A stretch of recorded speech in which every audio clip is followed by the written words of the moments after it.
Greetings and salutations, everybody. So I originally wasn't going to put up a video this Wednesday because obviously there's a lot of stuff happening in the news which is getting a lot more attention, but then I figured I may as well put up something in case somebody wants a way to escape all that and have something to watch. So here is a Wednesday night video here, which is for another show recommendation to throw your way. I usually stick with film, but occasionally a show comes along that I want to make a video about and share, something that I really enjoyed.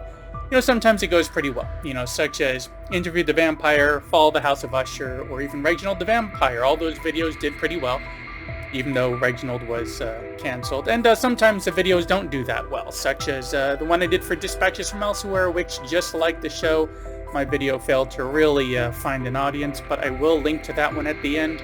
Anyways, so these days I've been a bit troubled by enjoying a show, such as Reginald the Vampire, or even Chucky, and having it canceled, often on a cliffhanger. But for this entry, it feels like the story is kind of wrapped up. Like we could get a season 2, but I'm satisfied with what they did with these 8 episodes, which were just released a few weeks ago, and that is for Hysteria. From just a couple weeks ago, 2024, this one stars the likes of, among others, MJ Anthony, who you may remember from Krampus, Anna Camp, who I'm mainly familiar with from True Blood, and Bruce Campbell from Bruce Campbell. I mean, hell to the chin, baby.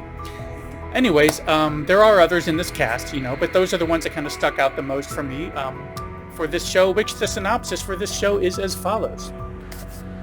Hysteria follows a struggling high school heavy metal band of outcasts who use the town's sudden interest in the occult to start a reputation as a satanic metal band, until a strange series of events triggers a witch hunt that leads back to them.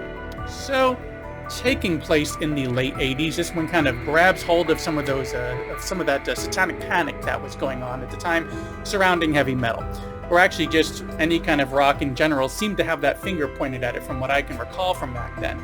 I really tried to focus on this one. I wanted to make sure to put my phone away, don't get caught up on checking various actors on IMDb and seeing where I know them from.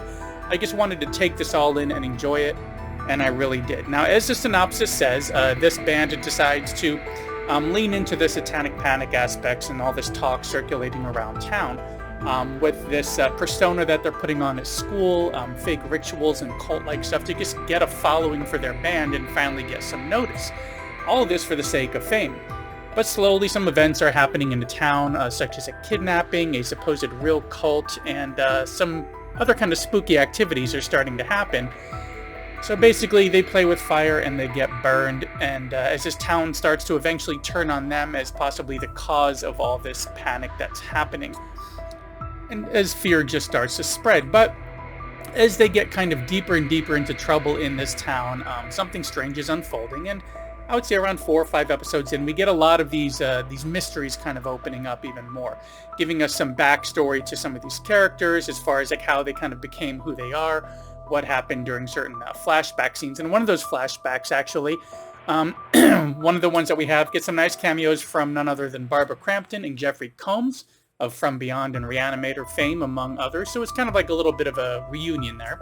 But anyways, it takes a few episodes to build as expected, about 2 to 3, but it flows really well. And then at around 4, it starts to dump a lot on you. And then by 5, I ended up actually rewatching episode 5 just to make sure that I took it all in. It kind of rounds things out eventually after that with a really nice ending as they wrap it all up. But as for how the 80s are kind of portrayed in this film, it was done really well.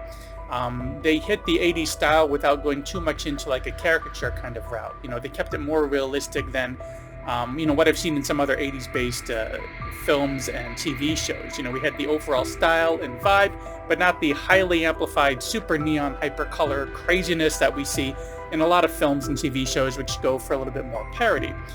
And as for Bruce Campbell specifically, he's one who I often see in roles that are a bit more silly, leaning into his performance as being very comedic, something that he's done very well. But this one was a little bit different and very fresh of a role for me to see with him, because as the town sheriff, he plays this much more seriously compared to what I usually associate him with. And I've seen him, be like that before. Let's say even in Bubba Hotep, it had a lot of dramatic aspects to his role in that.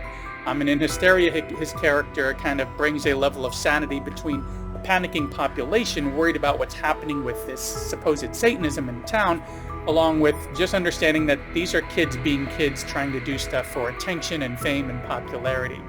So he's the one who's kind of like investigating everything that's happening in this town as we start seeing these little events unfold. This group of kids get into more and more trouble, the plot of like kidnapping, and it just really gets out of control, but he's the one kind of trying to hold it all together as everything is spreading. Now, as I've heard others mention, you know, they are hoping for a season 2, and even Anna Camp had mentioned this on the Scream Dreams podcast recently, that she was hoping for a second season. But personally, I feel this one wrapped up really well, and even to the point where I could see rewatching it next year around Halloween. And you know, while there is a little bit of comedy in there, you know, thrown in here and there, for the most part, it takes itself pretty seriously as we see these spooky happenings going on, the results of these kidnappings and what happened during them, and this panic just spreading throughout the town. You know, it's a really creepy horror mystery inspired by the Satanic Panic of the 80s with some great performances, and is more than worth checking out. And speaking of checking out, thanks for checking out this quick little video recommendation here for Hysteria, which is currently on Peacock. It is a Peacock original. Everybody in this one does a great job. I feel it's wrapped up the loose ends, but who knows, maybe we will get another season one day, and it'll be interesting to see what they want to bring to the table to kind of continue the story. Anyways, that's all I have for this quick little entry here. Be on the lookout for some links coming up in just a moment. If you enjoyed this content, please give me a thumbs up, and if not already subscribed, consider subscribing and hitting that little bell icon to get notifications for when I put up new content, which is typically 1 to 3 times a week, especially if you can hop in within that first hour of it dropping, as it really does help out quite a bit. Anyways, that is all I have for this one. Thanks for coming by, and I'll see you in the next one.